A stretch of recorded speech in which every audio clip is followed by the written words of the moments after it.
सोचो, एक ऐसी जिंदगी जहां प्यार किसी दौड़ में भाग लेना नहीं है, बल्कि ये उस इंसान की असलियत का एक फल है जो तुम हो। क्या हो यदि किसी खास को आकर्षित करने का रहस्य जटिल योजनाओं या तात्कालिक प्रेम को हासिल करने के बजाय खुद को बेहतर बनाने में हो? क्या तुम सोचने के लिए रुकोगे? क्या तुम इस विचार को अपनाओगे कि प्यार, जैसे कि खुशी, अंदर से आता है? आजकल जब हमारे चारों ओर रिश्तों के बारे में ढेर सारी सलाह है, कैसे मैसेज करना है, कब कॉल करना है, क्या पहनना है, उस समय एक सादा लेकिन गहरा रास्ता भी है। प्राचीन दार्शनिकता स्टोइसिज्म हमें सिखाती है कि असली ताकत हमारे अंदर से आती है। अपने कर्मों को अपने मूल्यों के साथ जोड़कर आप स्वाभाविक रूप से लोगों को अपनी ओर खींचते हैं, जिसमें वो खास शख्स भी शामिल हो सकता है जिसे आप चाहते हैं। अब सवाल यह है कि क्या आप इस दौड़ को छोड़ने और ठंडी आत्मविश्वास के साथ स्थिरता को अपनाने के लिए तैयार हैं? मेरे साथ रहिए जब हम 9 ऐसे ट्रांसफॉर्मेटिव रहस्यों का खुलासा करेंगे। हर एक सिद्धांत अगले पर आधारित है, जो आपको आत्मस्वामित्व और संबंधों की कला में गहराई तक ले जाएगा। और सबसे बढ़िया बात यह है कि सबसे शक्तिशाली रहस्य अंत में है, जो हमेशा के लिए आपके प्यार को देखने के तरीके को बदलने के लिए तैयार है। चलिए इस यात्रा की शुरुआत करते हैं। नंबर 1, अपने सच्चे रूप में रहें। अपने सच्चे आत्म को पहचानना क्या होता है? हम कितनी बार दूसरों की मंजूरी पाने के लिए नकली चेहरे पहन लेते हैं, इस डर से कि हमारी असली पहचान शायद काफी नहीं होगी। ये एक आम संघर्ष है, लेकिन स्टोइकिज्म हमें सिखाता है कि असली आजादी हमारी प्रकृति के साथ सामंजस्य में जीने से आती है। मार्कस ऑरेलियस ने इसे बहुत आसान तरीके से कहा था, आपके जीवन की खुशी आपके विचारों की गुणवत्ता पर निर्भर करती है। लेकिन यह समझ आपको एक खास इंसान को आकर्षित करने में कैसे मदद कर सकती है। असलियत में एक खास आकर्षण होता है। यार, जो भी तुम हो उसे अपनाओ। तुम्हारी ताकतें, तुम्हारे अजीबोगरीब बातें, यहां तक कि तुम्हारी कमियां भी, तुमसे आत्मविश्वास और ईमानदारी झलकती है। और लोग उसी की ओर खींचते हैं जो बिना किसी बनावटीपन के अपने असली रूप में होते हैं। आखिर कौन चाहता है कि वो किसी ऐसे इंसान से जुड़े जो हर वक्त ये सोचता रहे कि उसे क्या करना चाहिए? पहले कदम के तौर पर खुद को स्वीकार करो। अपने बारे में सोचो। क्या तुम अच्छे सुनने वाले हो? क्या तुम हलचल भरे हालात में शांति लाते हो? या फिर तुम एक रचनात्मक विचारक हो? इन खूबियों को अपनाओ। बिल्कुल एक साथ अपनी कमजोरियों को बिना किसी जजमेंट के स्वीकार करें। हो सकता है कि आप अधीर हों या अपने प्रति ज्यादा आलोचनात्मक। कोई बात नहीं, ये कमियां आपको इंसान बनाती हैं। मुख्य बात यह है कि आप इन्हें छिपाएं नहीं, बल्कि आत्मकरुणा के साथ इन पर काम करें। अब अपनी पैशंस पर विचार करें। क्या चीज आपको उत्साहित करती है? जब आप वो करते हैं जो आपको पसंद है, तो आप स्वाभाविक रूप से और ज्यादा जीवंत और आकर्षक बन जाते हैं। सिनिका ने एक बार कहा था कि यह इसलिए नहीं है कि चीजें मुश्किल हैं कि हम हिम्मत नहीं करते, बल्कि यह इसलिए है कि हम हिम्मत नहीं करते कि वो मुश्किल होती हैं। अपने रुचियों का पीछा करने की हिम्मत करें। बोल्ड होके, चाहे वो कला हो, खेल हो या उद्यमिता, आपका उत्साह चमकेगा, जिससे आप और भी आकर्षक बनेंगे। लेकिन असलियत केवल अपनी ताकतों और रुचियों का जश्न मनाने के बारे में नहीं है। यह आपकी बातचीत में ईमानदार होने के बारे में भी है। क्या आपने कभी रिश्ते में खेल खेलते हुए अपनी सच्ची भावनाओं को छुपाया है या बेपरवाह होने का नाटक किया है? जबकि ये तरीके शॉर्ट टर्म में असरदार लग सकते हैं, ये केवल सतही रिश्तों की तरफ ले जाते हैं। इसके बजाय जो आप चाहते हैं उसके बारे में साफ साफ बताने की कोशिश करें। किसी की परवाह करो और उन्हें यह बताओ कि तुम्हारी भावनाएं क्या हैं। जब आप आत्मसम्मान के साथ अपनी कमजोरियों को साझा करते हैं, तो ये एक ताकतवर चीज बन जाती है। अपने आसपास ऐसे लोगों को रखना जरूरी है जो आपकी असली पहचान की कदर करें। क्या आपकी मौजूदा रिश्ते आपको सपोर्ट करते हैं या फिर आप पर दबाव डालते हैं कि आप किसी और जैसे बन जाएं? एपिक्टेटस हमें याद दिलाते हैं कि सही दोस्तों के साथ रहना बहुत जरूरी है। वो लोग जो आपको ऊपर उठाते हैं और जिनकी मौजूदगी में आप अपनी बेहतरीन वर्जन बनते हैं। ऐसे दोस्ती और समुदायों की तलाश करो जहां आप पूरी तरह से अपने आप को दिखा सको।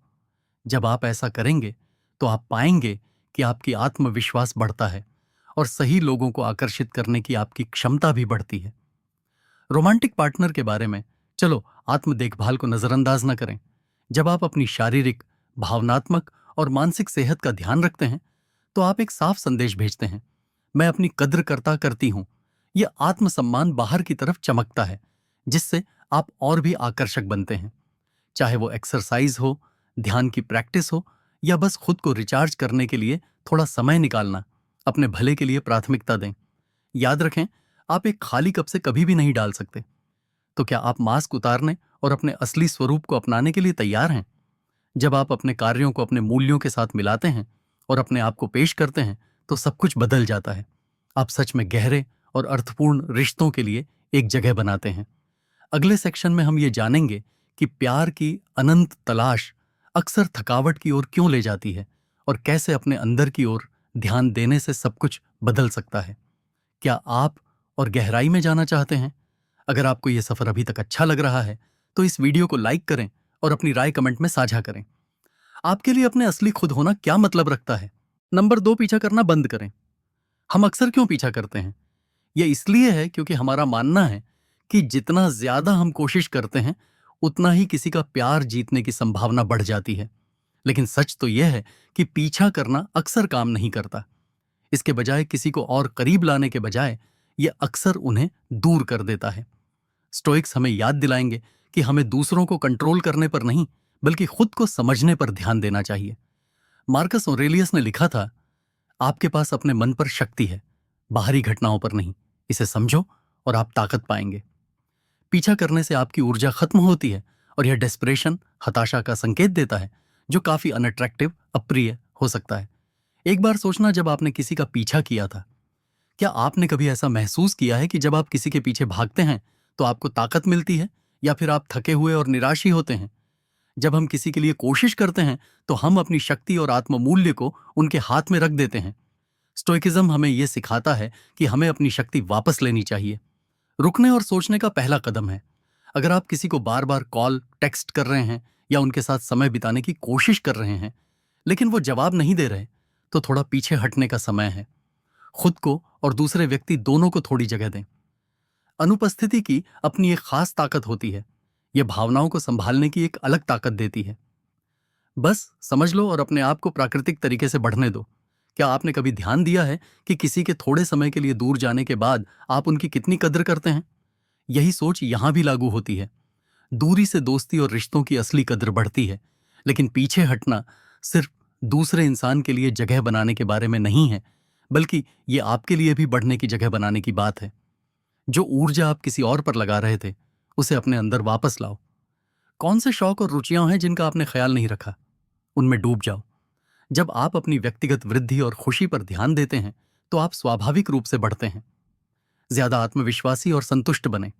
ये ऊर्जा का बदलाव न केवल आजाद करने वाला है, बल्कि बहुत आकर्षक भी है। चलिए, हम दूर रहने के विचार पर भी गौर करते हैं। स्थायित्व, स्टोइसिज्म हमें परिणामों से दूर रहने की सलाह देता है, लेकिन यह ऐसा नहीं है कि हम निस्संवेदन या उदासीन हो जाएं। ये एक तरीके से अपने मानसिक शांति की रक्षा करने के लिए है। सोचिए, जब आप एक बीज बोते हैं तो आप हर दिन उसे निकालकर नहीं देखते कि वो बढ़ रहा है या नहीं। आप प्रक्रिया पर विश्वास करते हैं। उसी तरह दूसरे इंसान के कामों पर ध्यान देने की बिल्कुल जरूरत नहीं है। बस इस बात पर विश्वास कीजिए कि अगर कनेक्शन मजबूत है, समय के साथ चीजें अपने आप बेहतर होंगी। जैसा कि किसी ने सही कहा है, असली धन बड़ी संपत्ति में नहीं, बल्कि कम जरूरतों में होता है। इस समझ को अपने रिश्तों पर भी लागू करें। असली धन अपने आप को समझने और भीतर संतोष पाने में है, न कि दूसरों की लगातार मान्यता पाने की कोशिश में। जब आप दौड़ना बंद करते हैं तो आप एक मजबूत संदेश भेजते हैं कि आप पूरे हैं, स्वतंत्र हैं और किसी और की मंजूरी से परिभाषित नहीं होते। और जब आप उस व्यक्ति के साथ बातचीत करते हैं जिसमें आपकी रुचि है, तो उन पलों में ईमानदारी और शांति से पेश आएं। अपने जज्बातों को खुलकर व्यक्त करें, लेकिन बिना किसी दबाव के। अपने और दूसरे व्यक्ति का सम्मान करें और रिश्ते को स्वाभाविक रूप से आगे बढ़ने दें। स्टोइसिज्म हमें सिखाता है कि हम केवल अपने क्रियाकलापों पर नियंत्रण रख सकते हैं, न कि दूसरों की प्रतिक्रियाओं पर। यही मानसिकता हमें स्वतंत्रता और शांति देती है, जिससे गहरे और सच्चे संबंध बनते हैं। जब आप दौड़ने से रुक जाते हैं तो आप ऐसे माहौल की रचना करते हैं जहां प्यार पनप सकता है, बिना निरंतर प्रयासों के बोझ के। क्या आप अपनी ऊर्जा को पुनः प्राप्त करने और वास्तव में महत्वपूर्ण चीजों पर ध्यान केंद्रित करने के लिए तैयार हैं? नंबर 3, अनुपस्थिति की कला को अपनाएं। हम कितनी बार इस जाल में फंस जाते हैं कि हमेशा मौजूद रहना किसी का दिल जीतने की कुंजी है। असलियत यह है कि अगर आप हर समय मौजूद हैं तो आपकी मौजूदगी की कीमत कम हो जाती है। इसके विपरीत सही समय पर अनुपस्थित रहना जिज्ञासा और सराहना को जन्म दे सकता है। जैसे कि मार्कस ऑरेलियस ने कहा था, अपने भीतर लौट जाओ। यह अलगाव की बात नहीं है, बल्कि मौजूदगी और अनुपस्थिति के बीच संतुलन को अपनाने की बात है। गैर मौजूदगी में एक खास जगह बनती है। जब आप थोड़ी दूरी बनाते हैं तो आप दूसरे व्यक्ति को आपके महत्व पर सोचने का मौका देते हैं। क्या कभी आपने महसूस किया है कि जब कोई आपके पास नहीं होता तो आप उसे याद करते हैं? यह एक स्वाभाविक प्रतिक्रिया है। जब कोई हमेशा आपके साथ होता है तो उनकी मौजूदगी रूटीन बन जाती है। कभी कभी आपको उनकी अहमियत का एहसास नहीं होता, लेकिन जब वो नारे होते हैं तब उनकी अहमियत साफ तौर पर समझ में आती है। यह मामला खेल कूद का नहीं है, बल्कि रिश्ते में थोड़ी सांस लेने की जगह बनाने का है। लेकिन गैर मौजूदगी की कला सिर्फ गुणा भाग करना नहीं है, ये एक सक्रिय भागीदारी है। अपने जीवन में इस समय का उपयोग अपनी वृद्धि और खुशी पर ध्यान केंद्रित करने के लिए करें। उन गतिविधियों में भाग लें जो आपको खुशी और संतोष देती हैं। अपने जुनून का पीछा करें, अपनी दोस्ती को गहरा बनाएं और अपनी भलाई में निवेश करें। ये न केवल आपकी आकर्षण को बढ़ाते हैं, बल्कि आपके आत्मसम्मान को भी मजबूत करते हैं। सेनेका ने एक बार कहा था कि समस्या यह नहीं है कि हमारे पास जीने के लिए कम समय है, बल्कि यह है कि हम इसका एक बड़ा हिस्सा बर्बाद कर देते हैं। आप अपना समय कैसे बिता रहे हैं? जब आप अपनी व्यक्तिगत विकास को प्राथमिकता देते हैं तो आप स्वाभाविक रूप से एक ऐसे व्यक्ति बनते हैं जो रोमांचक और आकर्षक होता है। लोग आपकी ओर खींचते हैं, उन लोगों की ओर आकर्षित होते हैं जो समृद्ध और संतोषजनक जीवन जीते हैं। जब आप किसी के जीवन में एक लंबे वक्त बाद लौटते हैं तो उन पलों को खास बनाएं, पूरी तरह से उपस्थित रहें, गहराई से जुड़ें और मतलब भरी कनेक्शंस बनाएं। गुणवत्ता मात्रा से ज्यादा महत्वपूर्ण है। लक्ष्य यह है कि आपकी मौजूदगी यादगार और प्रभावशाली बने, ताकि जब आप आसपास न हो तब भी आपकी छाप बनी रहे। अनुपस्थिति भी मजबूती को बढ़ाती है। यह आपको लगातार अनुमोदन की जरूरत से दूर होने की अनुमति देती है और सिखाती है कि संतोष अपने भीतर खोजें। यह आंतरिक स्थिरता का एहसास कराता है। स्थैतिकता की पहचान और एक बेहद आकर्षक गुण यह है कि जब आप किसी और की मौजूदगी पर निर्भर नहीं होते हैं ताकि खुद को पूरा महसूस कर सकें, तो आप आत्मविश्वास और स्वतंत्रता की भावना पैदा करते हैं। अगले हिस्से में हम ये देखेंगे कि कैसे जिज्ञासा को जगाना है और आपके न होने पर भी संबंध को जीवित रखना है। लेकिन अभी के लिए इस पर विचार करें। आप अपने रिश्तों में ऐसा क्या कर सकते हैं जिससे गहरी सराहना और जुड़ाव बढ़ सके? अगर आपको ये सिद्धांत महत्वपूर्ण लगते हैं तो इस वीडियो को लाइक करें और नीचे कमेंट करें। आपने इस शक्ति का अनुभव कैसे किया है? नंबर 4, अपने लिए खड़े हो जाओ। अपने लिए खड़े होना क्या मतलब रखता है?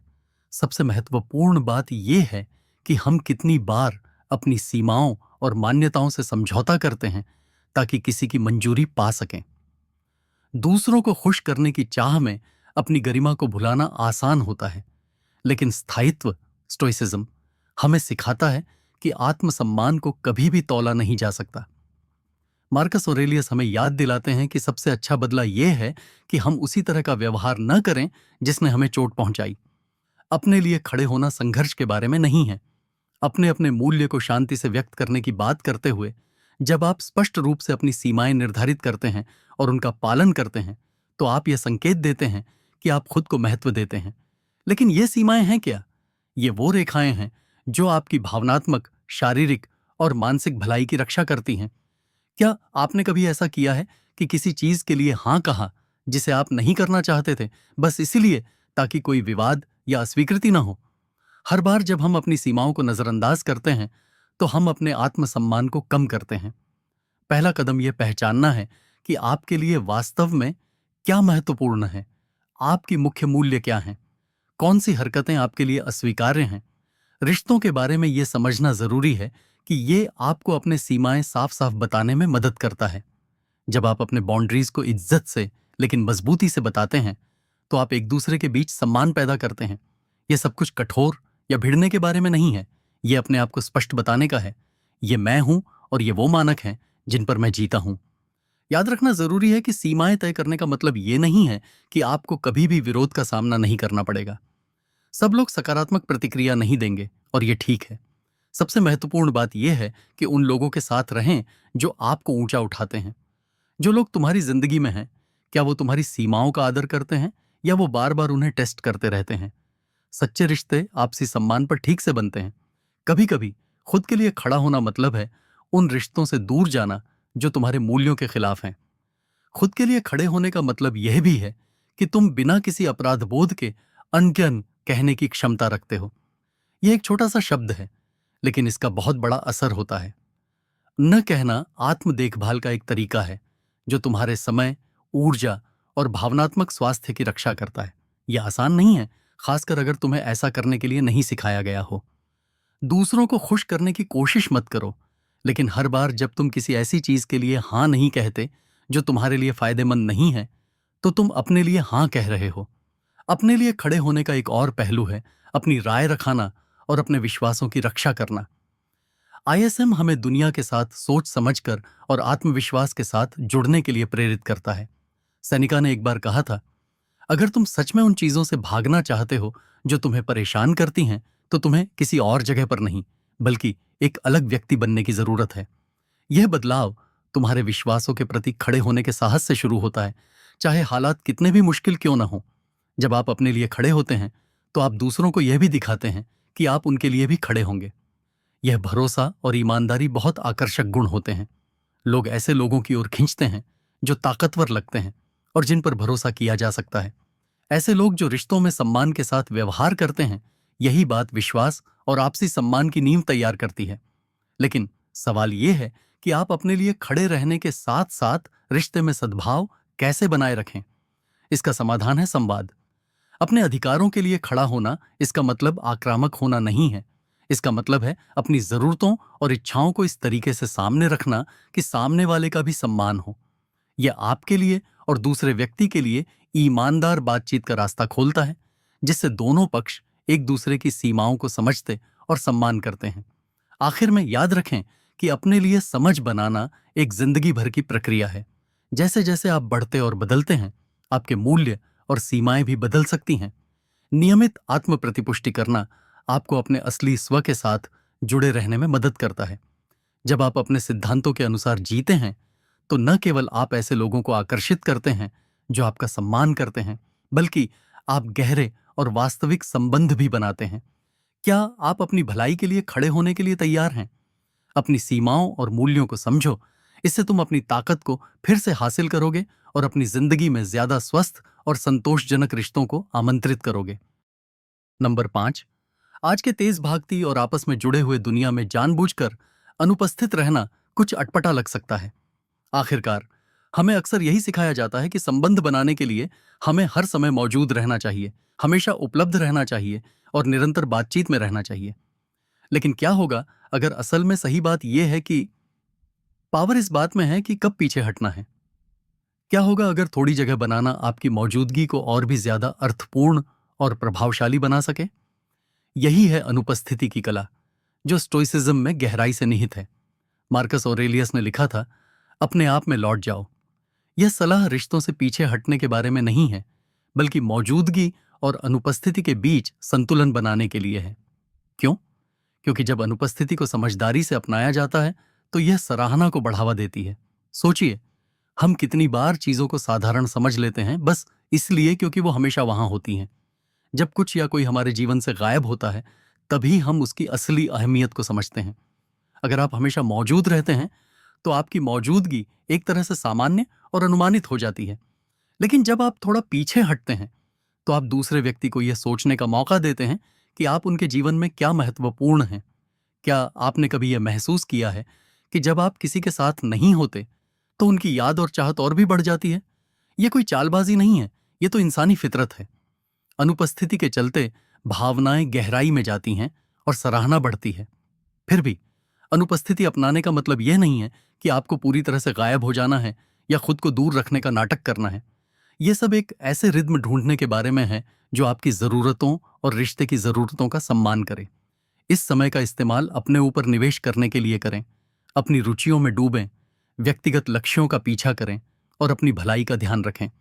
सैनिका ने सही कहा था कि हमें जीने के लिए कम समय नहीं मिला, बल्कि हम उसका काफी समय बर्बाद कर देते हैं। जब आप उस इंसान से दूर होते हैं जिसके बारे में आप सोचते हैं, तो आप अपना समय कैसे बिता रहे हैं? इस अनुपस्थिति के समय में अपनी वृद्धि पर ध्यान केंद्रित करना दो चीजों का काम करता है। पहला, यह आपके जीवन को समृद्ध बनाता है, जिससे आप अधिक संतुष्ट और आत्मविश्वासी बनते हैं। यह स्वाभाविक रूप से आपकी आकर्षण को बढ़ाता है। लोग उन लोगों की ओर खींचते हैं जो दिलचस्प और भरपूर जिंदगी जीते हैं। जब आप अपने अलग समय को व्यक्तिगत विकास में लगाते हैं, तो आप रिश्ते में नए उत्साह और गहराई के साथ लौटते हैं। गुणवत्ता और संख्याओं की तुलना करना अनुपस्थिति की कला का एक और महत्वपूर्ण पहलू है। जब आप उस व्यक्ति के साथ समय बिताते हैं जिसकी आप परवाह करते हैं, तो उन पलों को खास बनाएं। गहराई से संवाद करें, ध्यान से सुनें और अर्थपूर्ण अनुभव बनाएं। आपकी उपस्थिति एक गहरी छाप छोड़ेगी, जिससे आपकी अनुपस्थिति और भी महत्वपूर्ण हो जाएगी। स्टोइक हमें यह भी सिखाते हैं, हमेशा अपने आप को वैलिडेट करने की जरूरत से हट जाओ। एपिक्टेटस हमें याद दिलाते हैं कि आपके साथ क्या होता है ये नहीं, बल्कि उस पर आपकी प्रतिक्रिया क्या है, वो मायने रखता है। रिश्तों में डिटैचमेंट का मतलब है कि आप उस रिश्ते पर विश्वास करें और निरंतर बातचीत पर निर्भर न हो, ताकि आप सुरक्षित महसूस कर सकें। इस तरह का विश्वास एक स्वस्थ और संतुलित डिनामिक को बढ़ावा देता है। लेकिन अनुपस्थिति की कला अपने साथ कुछ चुनौतियां भी लाती है। आपको डर हो सकता है कि पीछे हटने से दूसरा इंसान रुचि खो देगा, लेकिन सच्चे संबंध फ्रेजाइल नहीं होते। अगर रिश्ते की कीमत है, तो अनुपस्थिति भी मायने रखती है। बस इसे मजबूत करना है, और अगर ये नहीं होता तो बेहतर है कि जल्दी पता चल जाए, बजाय इसके कि देर हो जाए। तो इस नाजुक लेकिन ताकतवर कला का अभ्यास कैसे शुरू करें? पहले ये देखें कि आपकी मौजूदा बातचीत कैसी है। क्या आप हमेशा दूसरों के लिए ही मौजूद रहने की कोशिश कर रहे हैं, या फिर शायद अपने खुद के जरूरतों से भी कट रहे हैं? अगर हां, तो अब समय है कि खुद को फिर से संतुलित करें। धीरे धीरे कुछ समय के लिए अनुपस्थित रहें और देखें कि ये रिश्ता कैसे बदलता है। याद रखें, इसका मतलब ये नहीं है कि दूरी बनाकर चाहत जगाना है, बल्कि ये खुद को और दूसरे को एक अच्छा स्पेस देना है। यहां ये समझें कि किसी व्यक्ति को थोड़ी जगह और सांस लेने का मौका देना उसकी कदर और गहरे जुड़ाव के बीज बोने में मदद कर सकता है। अगली बातों में हम जानेंगे कि जिज्ञासा को जगाने और रिश्ते को जीवंत रखने का क्या महत्व है। लेकिन फिलहाल आप इस पर सोचें कि आप अपनी अनुपस्थिति का कैसे इस्तेमाल कर सकते हैं, ताकि आपकी मौजूदगी और भी बहुमूल्य बन जाए। अगर आपको ये बातें पसंद आईं, तो इस वीडियो को लाइक करके और कमेंट में अपने विचार साझा करके अपना समर्थन दिखाएं। क्या आपने महसूस किया है कि अनुपस्थिति कैसे कनेक्शन को और मजबूत बना सकती है? चलिए अपने अनुभव साझा करते हैं और आगे बढ़ते हैं। नंबर 6, जिज्ञासा को शामिल करें। जिज्ञासा एक ऐसा हथियार है जिसे अक्सर सराहा नहीं जाता, लेकिन यह आकर्षण बनाने में बहुत अहम है। यह वो चिंगारी है जो एक संबंध को जीवित रखती है, वो शांत सी खींचावट जो किसी को आपके बारे में सोचने पर मजबूर करती है, भले ही आप आसपास न हो। फिर भी हम जब मिलने जुलने के लिए उतावले होते हैं, कितनी बार हम सब कुछ जल्दी जल्दी नहीं बता देते। रुचि रखने की कला दूसरे व्यक्ति को सोचने, खोजने और सवाल पूछने की जगह देने से वो खास नजरिया बदल सकता है जिससे कोई आपको देखता है। स्टोइसिज्म यहां एक खास दृष्टिकोण पेश करता है। मार्कस ऑरेलियस ने कहा था कि आत्मा रंगीन हो जाती है जब आपकी बातचीत में जिज्ञासा जगती है। तब आप किसी को गहराई से सोचने के लिए प्रेरित करते हैं। वो आप में इसलिए रुचि नहीं रखते क्योंकि आपने पहले से क्या बताया है, बल्कि इसलिए क्योंकि जो कुछ अभी भी सतह के नीचे है उसे वो महसूस करते हैं। सोचिए, आपके सबसे दिलचस्प बातचीतें कौन सी थीं? जो आपको याद रह गईं, वो शायद सिर्फ तथ्यों या रायों के आदान प्रदान नहीं थीं, बल्कि वो ऐसी कहानियां थीं जो आपको और जानने के लिए प्रेरित करती थीं। यही जिज्ञासा की असली बातें हैं। ये अनजाने पर जीवित रहती है, और ये वो आमंत्रण है कि आप और गहराई में जाएं। देखो, अपनी बातचीत में उत्सुकता कैसे शामिल कर सकते हो? इसके लिए सबसे पहले कहानी सुनाने पर ध्यान दो। जब तुम अपने अनुभव बांटते हो, तो बस बिना मतलब की बातें मत करो, बल्कि उन्हें ऐसे बताओ कि उस सफर, चुनौतियों और जो तुमने सीखा है वो सब भी दिखे। मिसाल के तौर पर यह मत कहो कि मैं पिछले हफ्ते हाइकिंग पर गया था, बल्कि कहो, मैं एक ऐसे ट्रेल के ऊपर पहुंच गया जहां मैं लगभग हार मानने वाला था, और वहां का नजारा हर कदम के लायक था। इसने मुझे याद दिलाया कि लगातार कोशिश करना अक्सर अनपेक्षित इनाम लाता है। यह तरीका सामने वाले को भी अपनी ओर खींचता है। यहां तक कि किसी से बात करते समय सवाल पूछने का मौका दें ताकि वह आपकी सोच को जान सके, लेकिन साथ ही कुछ बातें बिना कहे छोड़ने का भी ध्यान रखें। हर कहानी को पूरी तरह से बताने की जरूरत नहीं होती और हर डिटेल को तुरंत साझा करने की भी जरूरत नहीं है। जब आप दूसरे व्यक्ति को सवाल पूछने और जानने का मौका देते हैं तो आप एक ऐसा माहौल बनाते हैं जिसमें वह सक्रिय रूप से आपको जानने में शामिल होता है।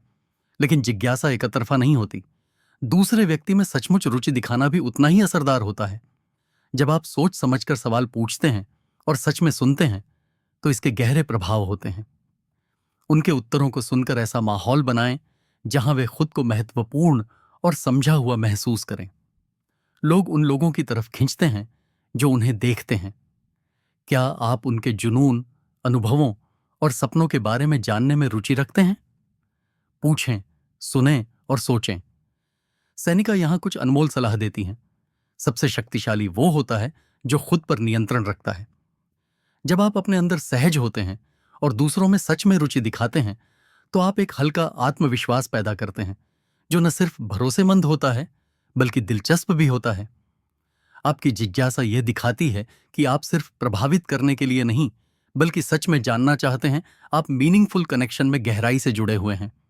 जिज्ञासा का मतलब है अनपेक्षितता को अपनाना। जहां प्रिडिक्टेबिलिटी आरामदायक बनाती है वहीं थोड़ी अनप्रिडिक्टेबिलिटी चीजों को रोमांचक बनाए रखती है। इसका मतलब यह नहीं है कि आप असंगत या अनियंत्रित हों, बल्कि यह कि आप दूसरे व्यक्ति को नए विचार, अचानक आई गई आइडिया या अद्वितीय दृष्टिकोण से चौंकाते हैं। इससे पता चलता है कि आप एक गहरे और बहुप्रकारी इंसान हैं जो लगातार विकसित हो रहा है। जिज्ञासा भी एक तरह का सम्मान है। यह कहता है कि मैं आपको एक ऐसे व्यक्ति के रूप में देखता हूं जिसे गहराई से जानने की काबिलियत है। इस तरह की ध्यान देना आजकल बहुत कम है, जहां ज्यादातर बातचीत केवल सरफेस स्तर पर होती है। जब आप जिज्ञासा को बढ़ावा देते हैं तो आप ऐसी भावनात्मक गूंज पैदा करते हैं जो लंबे समय तक याद रहती है। सोशल मीडिया भी जिज्ञासा बनाने में मदद कर सकता है। अपनी जिंदगी के हर छोटे छोटे पल को शेयर करने के बजाय इसे एक ऐसे टूल के रूप में इस्तेमाल करें जो आपके व्यक्तित्व को दर्शाता हो। ऐसी कहानियां साझा करें जो सोचने पर मजबूर करें या किसी गहरे कथा का इशारा करें। इस तरह आपकी डिजिटल मौजूदगी भी एक आकर्षक स्रोत बन जाती है जो दूसरों को आकर्षित और सीखने के लिए प्रेरित करती है। कुछ बातों पर गौर करें। जिज्ञासा सिर्फ खेल खेलने या रहस्य के लिए कुछ छुपाने के बारे में नहीं है, बल्कि यह सच्चाई से जुड़ने और खोज करने के लिए जगह छोड़ने के बारे में है। जब आप इस संतुलन को बनाते हैं तो आप एक ऐसा माहौल तैयार करते हैं जहां आप और दूसरा व्यक्ति दोनों ही एक दूसरे के साथ जुड़े रहने और संबंध को गहरा करने में बराबरी से रुचि रखते हैं। अगले हिस्से में हम व्यक्तिगत विकास के महत्व और भविष्य के प्रति गंभीर होने से आपकी आकर्षण बढ़ाने के तरीके पर चर्चा करेंगे। तब तक खुद से पूछिए, मैं अपनी जिज्ञासा कैसे बढ़ा सकता हूं? नंबर 7, अपने भविष्य के प्रति गंभीर बने। जब आप अपने भविष्य के प्रति गंभीर होते हैं तो इसका क्या मतलब होता है, खासकर रिश्तों के संदर्भ में? जिस जीवन की आप रचना कर रहे हैं वह आपकी आकर्षण को कैसे बढ़ा सकती है? स्टोइकिज्म हमें याद दिलाता है कि जिंदगी का मकसद बेअवजी घूमना नहीं है बल्कि उद्देश्य के साथ जीना है। मार्कस ऑरेलियस ने कहा था कि आत्मा अपने विचारों के रंग में रंग जाती है। अगर आपके विचार विकास और उद्देश्य पर केंद्रित हैं तो आपके क्रियाकलाप भी उसी दिशा में होंगे। यह सोचो और यही ऊर्जा तुम रिश्तों में लेकर आओगे। लोग उन लोगों की तरफ स्वाभाविक रूप से खींचे जाते हैं जिनका एक उद्देश्य होता है, जो जानते हैं कि उन्हें क्या चाहिए और वो इसके लिए सक्रिय रूप से काम कर रहे हैं। इसका कारण यह है कि एक स्पष्ट उद्देश्य आत्मविश्वास को प्रेरित करता है। जब तुम्हारे पास लक्ष्य होते हैं, चाहे वो तुम्हारी करियर, स्वास्थ्य या व्यक्तिगत विकास से जुड़े हों, तुम महत्वाकांक्षा, सहनशीलता और आत्मसम्मान का प्रदर्शन करते हो। ये गुण सभी को आकर्षित करते हैं। अपने लिए स्पष्ट और हासिल किए जा सकने वाले लक्ष्य निर्धारित करना शुरू करो। ये सोचो, मैं कैसी जिंदगी बनाना चाहता हूं? मैं क्या चाहता हूं? मैं अगले साल, 5 साल या 10 साल में क्या हासिल करना चाहता हूं? ये सवाल शायद थोड़े डराने वाले लगें, लेकिन ये आपके रोज के फैसलों और कामों के लिए एक दिशा के जैसे होते हैं। जब आप अपने भविष्य के प्रति गंभीर होते हैं तो आप अपने समय और ऊर्जा का इस तरह से इस्तेमाल करने लगते हैं जिस पर आप ध्यान देना चाहते हैं। लेकिन ये सिर्फ बड़े लक्ष्यों की बात नहीं है, बल्कि हर दिन आपके द्वारा उठाए गए छोटे छोटे लगातार कदमों की भी अहमियत है। सेनिका ने एक बार कहा था कि चीजें मुश्किल इसलिए नहीं होती कि हम साहस नहीं करते, बल्कि इसलिए होती हैं कि हम साहस नहीं करते। अनिश्चितता का सामना करते हुए भी कदम उठाओ, ये साहस और दृढ़ता दिखाता है। अपनी भविष्य के प्रति गंभीर रहने का एक और महत्वपूर्ण पहलू है वित्तीय स्थिरता। ये केवल दौलत या भौतिकवाद के बारे में नहीं है, बल्कि अपने संसाधनों को समझदारी से प्रबंधित करने के बारे में है। क्या आप भविष्य के लिए बचत कर रहे हैं? क्या आप अपने खर्चों के प्रति सजग हैं? वित्तीय जिम्मेदारी परिपक्वता और दूरदर्शिता को दर्शाती है, जो संकेत देती है कि आप एक स्थिर और संतोषजनक जीवन बनाने के लिए तैयार हैं। व्यक्तिगत विकास और जीवन भर की शिक्षा भी उतनी ही महत्वपूर्ण है। औपचारिक शिक्षा के जरिए पढ़ाई करना या नई स्किल्स सीखना आपके दिमाग को तेज रखता है और आपके नजरिए को ताजा बनाता है। स्टोइक्सिज्म हमें यह सिखाता है कि विकास एक निरंतर यात्रा है। एपिक्टेटस ने कहा था, पहले अपने आप से कहो कि तुम क्या बनना चाहते हो, और फिर वह करो जो तुम्हें करना है। वह व्यक्ति को परिभाषित करो जिसे तुम बनना चाहते हो, और वहां पहुंचने के लिए जरूरी मेहनत करने को तैयार रहो। अपने रिश्तों में भविष्य के लिए एक विजन होना आपके जीवन में गहराई और आयाम जोड़ता है। यह दिखाता है कि आप सिर्फ क्षण में नहीं जी रहे, बल्कि एक ऐसा जीवन बना रहे हैं जो आपके मूल्यों के साथ मेल खाता है। जब आप अपनी आकांक्षाएं साझा करते हैं, जब आप किसी के साथ होते हैं, तो आप उन्हें अपने सफर को देखने के लिए आमंत्रित करते हैं, शायद एक साझा भविष्य की कल्पना करने के लिए। यह दिशा का एहसास बेहद आकर्षक हो सकता है, जो आपको स्थिरता और उद्देश्य के एक झलक देता है। अपने चारों ओर ऐसे लोगों को रखें जो आपकी प्रगति का समर्थन करें। ऐसे मेंटर्स, दोस्त और साथी खोजें जो आपको अपने लक्ष्य की ओर बढ़ने के लिए प्रेरित करें और आपकी सफलताओं का जश्न मनाएं। जैसा कि एपिक्टेटस ने सलाह दी थी, केवल उन्हीं लोगों के साथ रहें जो आपको उठाते हैं। सही रिश्ते आपकी कोशिशों को बढ़ाएंगे और आपको सही दिशा में बनाए रखेंगे। स्वास्थ्य भी एक और महत्वपूर्ण पहलू है। एक अच्छी और सफल भविष्य की नींव रखना जरूरी है, जिसमें आपकी शारीरिक और मानसिक सेहत का ध्यान रखना शामिल है। इससे आपको अपने सपनों को पूरा करने की ऊर्जा और मजबूती मिलती है। एक स्वस्थ जीवन शैली सिर्फ आपकी जिंदगी के स्तर को बढ़ाती नहीं है, बल्कि यह दूसरों को यह भी बताती है कि आप अपनी अहमियत जानते हैं और खुद का सम्मान करते हैं। यह समझें कि अपने भविष्य के प्रति गंभीर होना मतलब यह नहीं कि आप सख्त या कठिन हैं। इसका मतलब है कि आप संतुलित हैं, ध्यानपूर्वक जीते हैं और जीवन की चुनौतियों का सामना करने के लिए तैयार हैं, एक स्पष्ट सोच और खुले दिल के साथ। हम देखेंगे कैसे धैर्य, जो अक्सर नजरअंदाज किया जाता है, मीनिंगफुल कनेक्शंस बनाने की चाबी हो सकता है। नंबर 8, धैर्य का अभ्यास करें। आपकी रोज की गतिविधियां उस भविष्य के साथ मेल खाती हैं जो आप चाहते हैं।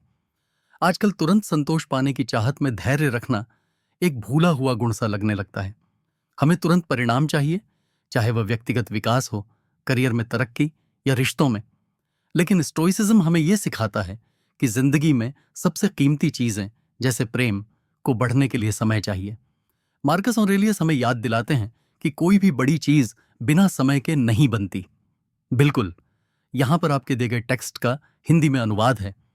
अचानक सवाल उठता है कि क्या आप इस प्रक्रिया पर भरोसा कर सकते हैं? रिश्तों में धैर्य रखना का मतलब है चीजों को स्वाभाविक रूप से विकसित होने देना।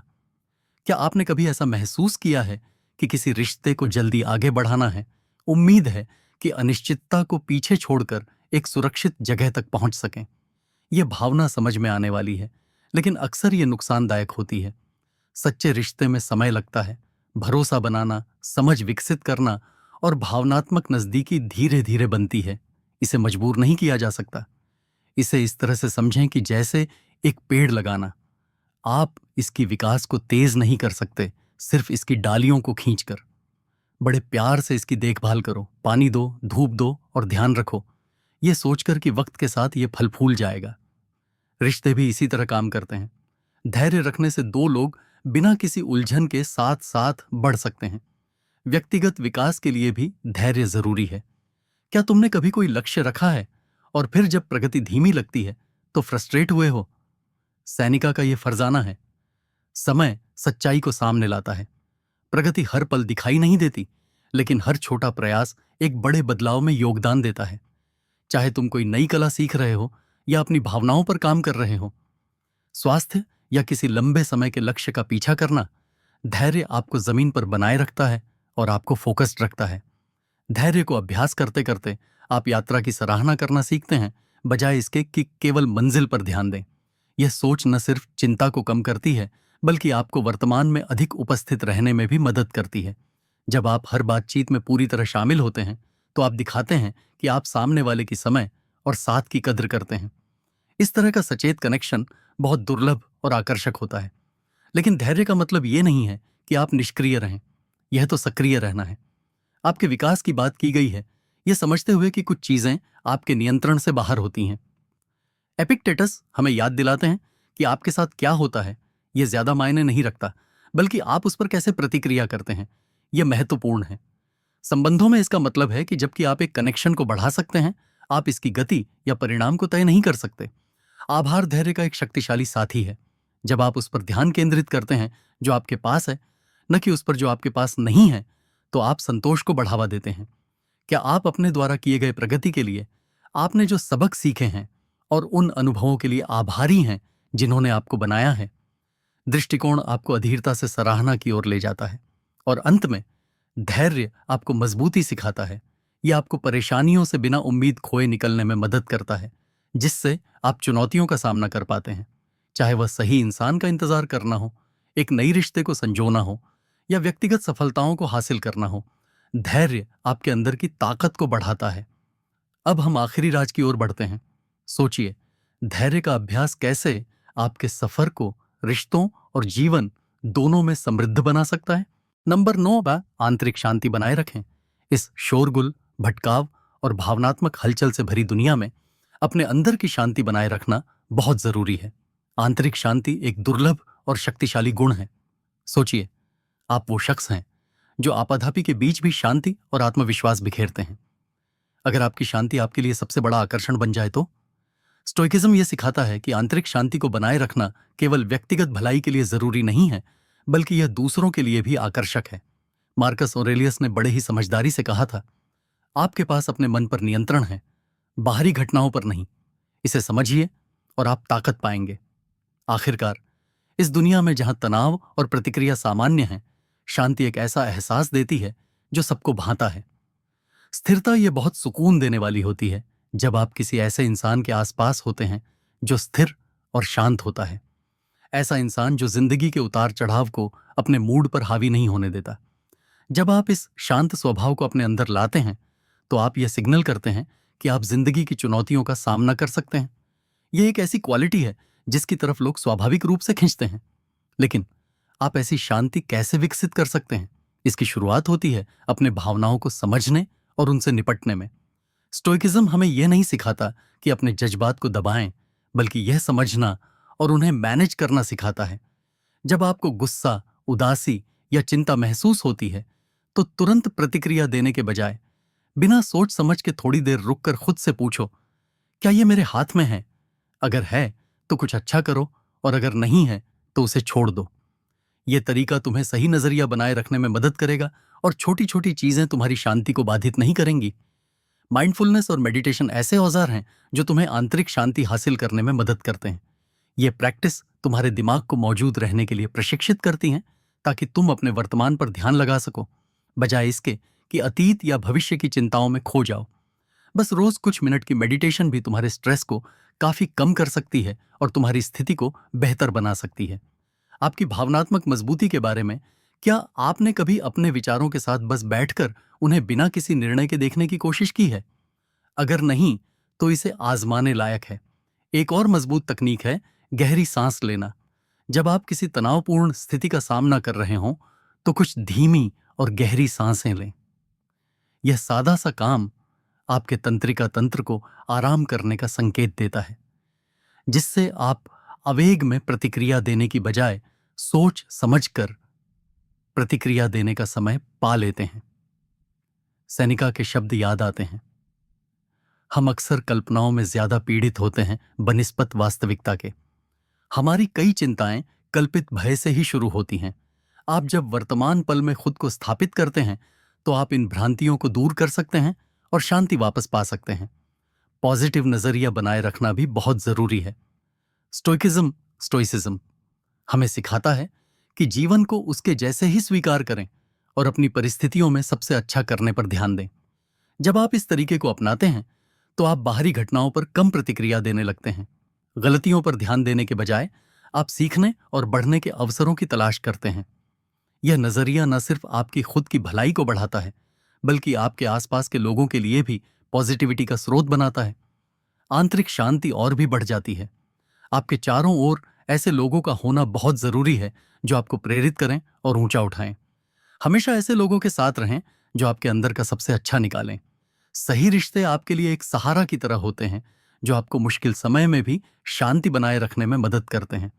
याद रखें, आंतरिक शांति पाना एक सफर है, यह कोई मंजिल नहीं है। जीवन में हमेशा चुनौतियां आती रहेंगी और तनाव या संदेह की स्थितियां भी बनेंगी, लेकिन हर बार जब आप अपने आप को संतुलित करते हैं तो आप अपनी क्षमता को और मजबूत करते हैं।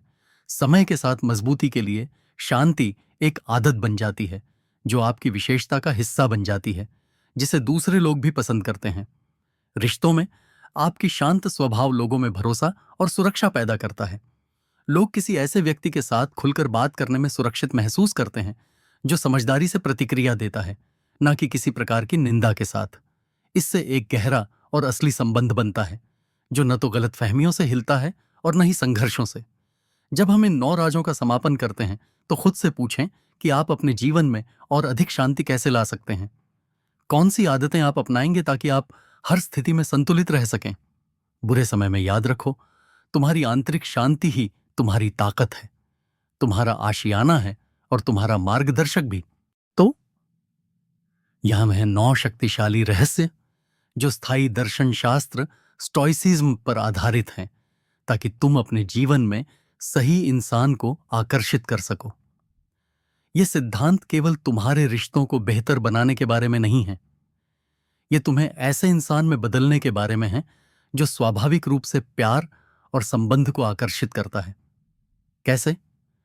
अपने असली खुद बनकर, भागदौड़ बंद करके, कमी को अपनाकर, जिज्ञासा जगाकर और अपने विकास में समर्पित होकर। ऐसे में तुम एक अर्थपूर्ण जीवन की खेती करते हो। उद्देश्य, धैर्य से अभ्यास करके और आंतरिक शांति बनाए रखकर आप वो भावनात्मक मजबूती विकसित करते हैं जिसकी जरूरत है गहन संबंध बनाने के लिए। और इस सब के बीच आप अपने सीमाओं और मूल्यों का सम्मान करते हैं जो ईमानदारी और आत्मविश्वास की एक मिसाल बनते हैं। लेकिन अब आपकी बारी है। इनमें से कौन सा रहस्य आप पहले लागू करेंगे? एक पल सोचिए और अपने विचार कमेंट में साझा करें। आइए हम एक दूसरे से सीखें और साथ में बढ़ें। अगर यह यात्रा आपके दिल के करीब है तो इस वीडियो को लाइक करके, चैनल को सब्सक्राइब करके और साझा करके अपना समर्थन दिखाएं। यह किसी के साथ शेयर करें जो इन विचारों से फायदा उठा सकता हो। आपकी भागीदारी हमें स्टोइसिज्म की बुद्धिमत्ता को और भी अधिक लोगों तक पहुंचाने में मदद करती है। इस आत्मनियंत्रण और कनेक्शन के सफर में मेरे साथ जुड़ने के लिए धन्यवाद। याद रखें, प्यार वो नहीं है जो आप खोजते हैं, बल्कि वो है जो आप अपनी सबसे अच्छी रूप में बदलकर आकर्षित करते हैं। मजबूत रहिए, शांत रहिए और हमेशा की तरह स्टोइक रहिए। अगली बार तक।